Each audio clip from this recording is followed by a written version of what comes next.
Veľmi často dostávam jednu otázku. Ty si tréner, teba nič nebolí, ty si to vieš poriešiť, ty sa vieš ponaťahovať, ty to máš ľahké. Ale pravda je presne opačná, občas je to oveľa horšie, ako to máš ty.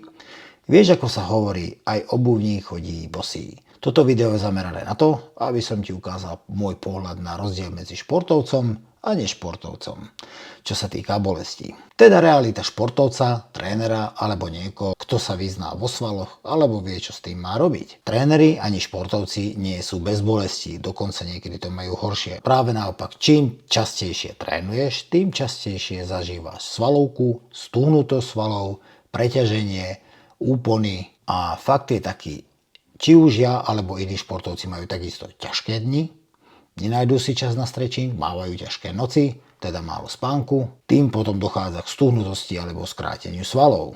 Preto sa aj mne stáva to, že ráno stávam ako zabetónovaný, stuhnutý, pukám, keď idem po byte a všetko ma bolí.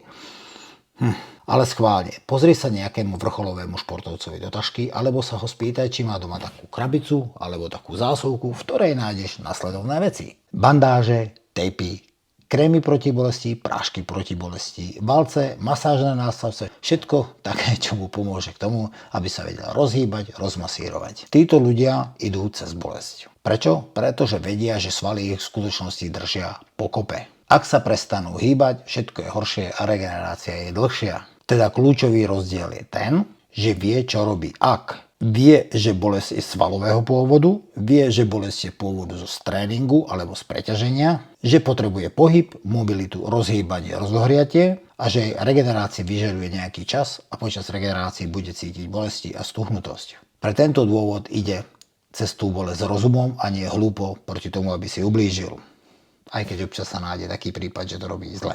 Na porovnanie človek alebo na kontrast niekto, kto nemá skúsenosť so športom alebo s pohybom, ide k lekárovi, dostane obstrek, lieky, príde domov, láhne si, liek zabere, necíti bolesť, prestane pôsobiť liek, chce to rozhýbať, bolí to znova, ide to do takého začarovaného kruhu, že ho to v kuse bolí, nevie, čo s tým má robiť a dookola a dookola a dookola a nevie výjsť z toho cyklu, lebo mu chýba čo? Pohyb a rozhýbanie. Tak na záver, pravda o ľudskom tele je taká, že potrebuje jednoducho pohyb. Vždy keď stuhneš, vždy keď máš horší spánok, vždy keď ťa bolia ramená, chrbák a podobne, potrebuješ pohyb, aby si sa rozhýbal, samozrejme teda keď je to svalového pôvodu. Pozri sa na zvieratá, pozri si napríklad takú mačku ráno stane, najprv sa ponaťahuje, až potom sa ide hýbať. My sme asi ľudia jediný tvor, ktorý sa nechce hýbať a radšej bude sedieť. Pozri, nemusíš začať hneď zdvíhať 100 kg a ísť do posilovne. Niekedy stačí jednoduchý pohyb, krúživé pohyby, alebo jednoduchá prechádzka, alebo len nejaké krčenie, hýbanie a môže ti to pomôcť tou stúhnutosťou a znížiť ti to bolesť. Tak sa nezabudni hýbať a bude všetko dobré. Čau.